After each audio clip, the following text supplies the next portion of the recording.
to remember a really awesome neighbor who I think all of us have a lot of affection for and miss. When Nick and I moved to the neighborhood, Peggy and Fred were among the first people we met, and I felt like we learned so much from them about how to be part of the community, how to contribute to a neighborhood and be a part of a special place that we found ourselves just kind of floored to be in, right? I think a lot of us move here and have no idea what we found, but Peggy and Fred were sort of the face of that when we first got here, and we just feel so much love for them and a debt of gratitude to them. So Fred played such a wonderful role in the neighborhood. He was our Santa Claus for so many wonderful years. I still have visions of the faces looking up at him in wonder with the lights of the fire trucks going on, and was just such a good mentor and leader for our neighborhood that we just want to have a way to honor him. So what I want to do is invite anybody who'd like to say a few words about Fred, his memory, anything you'd like to say. And then we have a beautiful poem that was special to Fred that Shelley's going to read for us. And at that point, we'll raise our glasses in a little toast and unveil our special bench to remember Fred. So, anybody like to chime in with a few words? I'll chime in. Yay! Since we moved in, well, I think we were here probably a bit earlier. But Fred also, for Bob and I, and Peggy as well, were always like beacons of friendliness. We also learned lots of interesting facts about the neighborhood. And right up literally until he really moved, we would see him and he was always joyful and would give away, and he was sort of a hallmark for us in the neighborhood. Plus, he had the coolest tattoo. The best tattoo. Oh, great! All right. Yes, I love Fred. Yeah. Wait, sorry, were you done, Chris? Yes, On done. that note, I was going to add that my now 33-year-old daughter uses as a symbol of coolness from where she grew up that the president, when he retired, got a tattoo. All right. You just never know how Fred's going to, after he passed, I remember all the stories. Oh yeah, I used to come home and found Fred in my living room. All right, y'all, you start locking your door. You just don't want Fred eating all your food. Hanging out in the living room. You better lock your doors. So I got this on his birthday last October. In my first tattoo, and it's a codfish, which is a symbol of Massachusetts. That's right. He was from and had great dog. It's great. Yeah. All right, who's next? I have a memory of Fred, and that is it was maybe Peggy's 60th birthday, 55th. Anyway, it was on your front porch, and he did all the work. Because I had asked him, "Can I bring something?" He was like, "Oh no, I got it all under control." And then I said to him, "What? What's all this?" He said, "No, I know how to take out."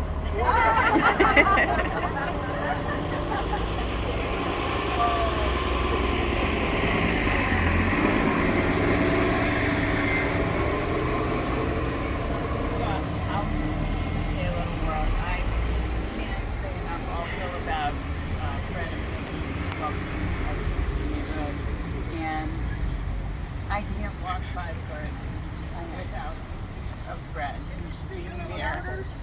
I can't walk by the garden without thinking of him, picturing him in the garden, and I say it's always beautiful, and I say it to Peggy more often than Fred because I saw her more often, and she said it's all Fred.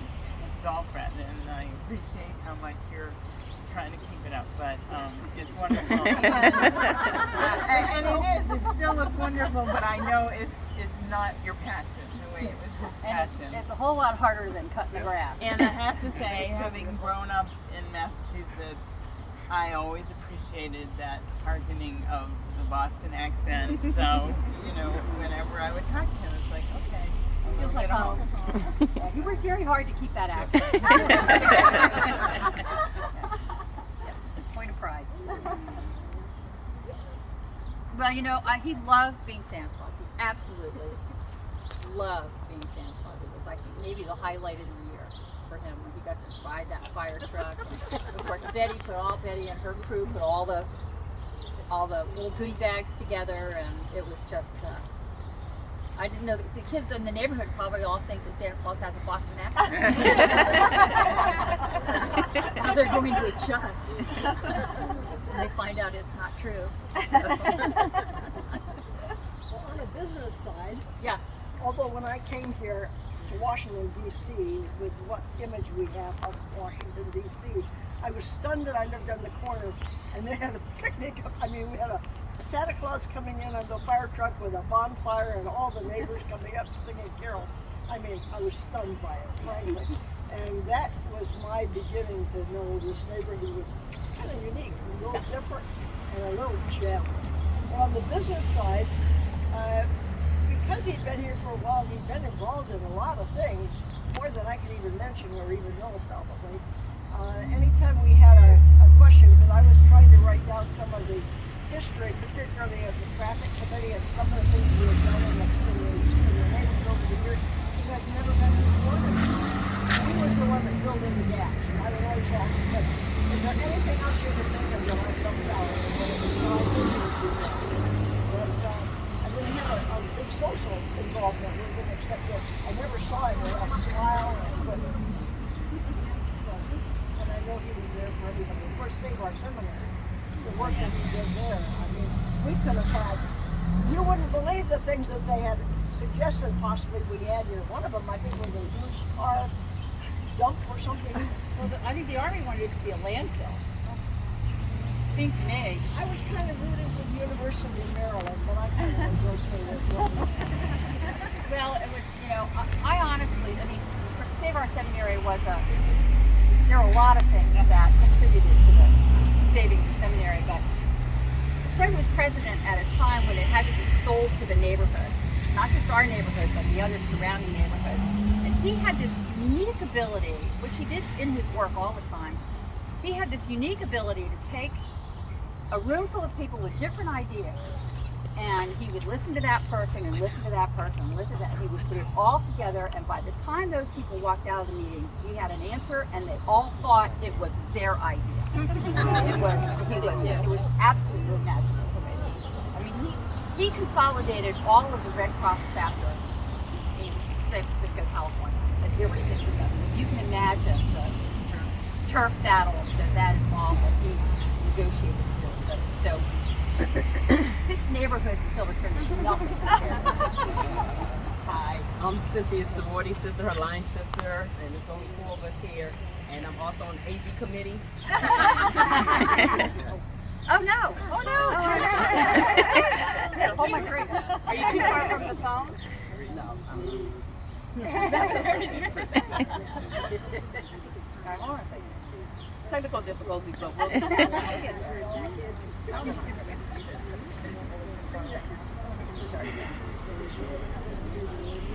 No, I paid for it.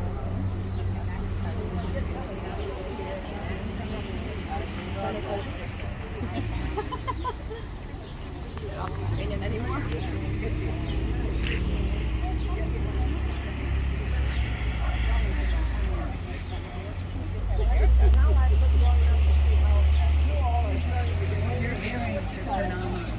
Oh, thank you. Okay, we're back. You. We're back. Sorry about that. I'm doing a good job. It's actually just clipped right here. This is just the clip. Yeah. But at the bottom, yeah. Betty, I mean, I was hoping that Barbara would. Thank you so much. Where's Barbara?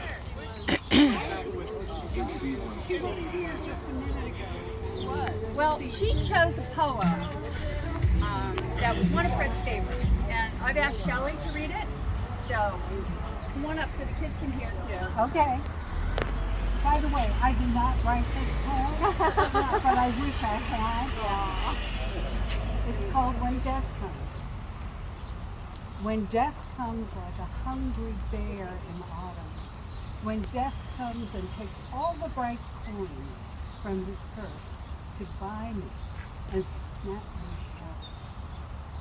When it's over, I want to say, all my life I was a bride married to amazement. I was the bridegroom, taking the world into my arms.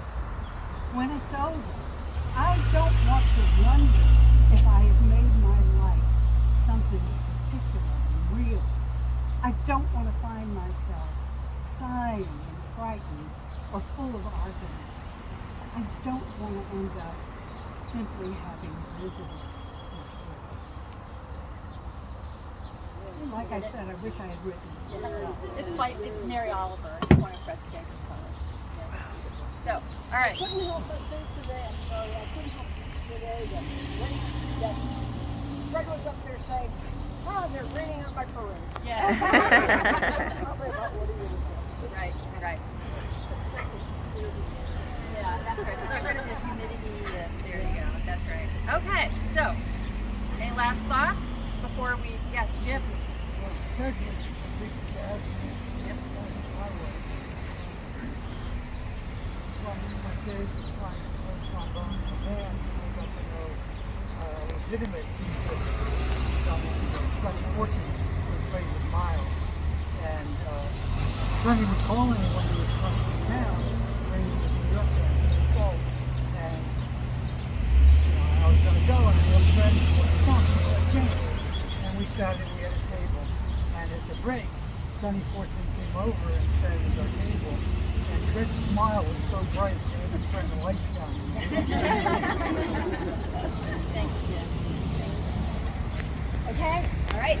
Does anybody need a top off before we raise a glass? Yeah? Sit down a bit in some of these? Or if we get lost in some of these. Who needs a top off? Thanks. Anybody else? Thank you, Sharon. Oh, anything Yes. left? Yes. So anybody else needs a top off? Like we're all good. All right.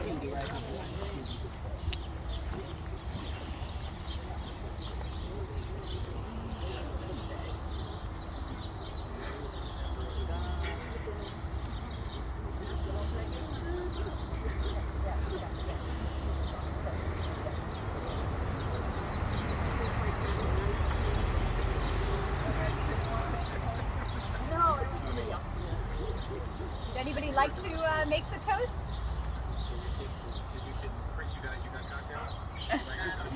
You guys want to say anything? We can relay. I got the last word. It's green chartreuse. The gin, a little maraschino. All right, hang on a second. So this is Chris, middle child. He's got the last word. He says it's called green chartreuse, which is what?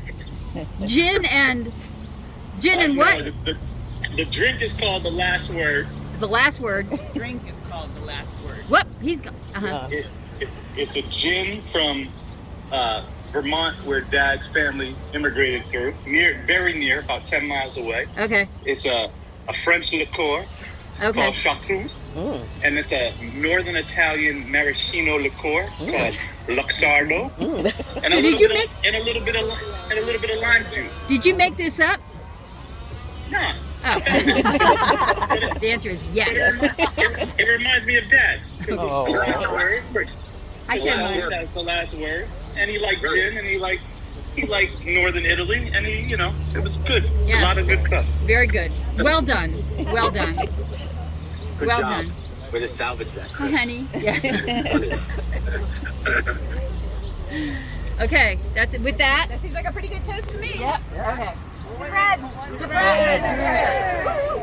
Will be long time remembered. With this and with this. It got wet.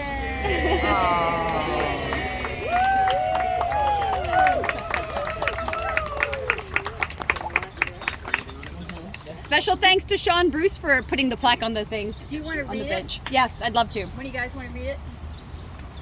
Yes.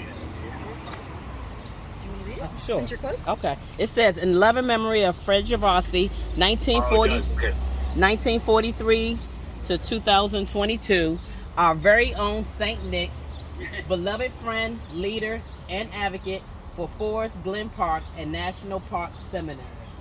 Yes. Nice.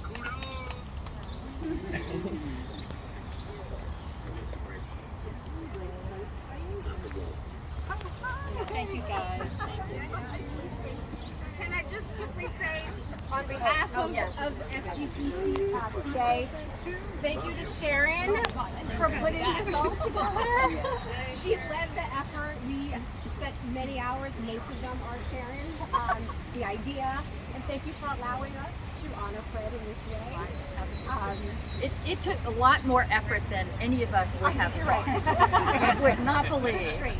It was just weird. It's like life in Montgomery County. It's all good now. Really? So thank you both. Thank you, Cassie. Thanks, Lori. Thank you so much.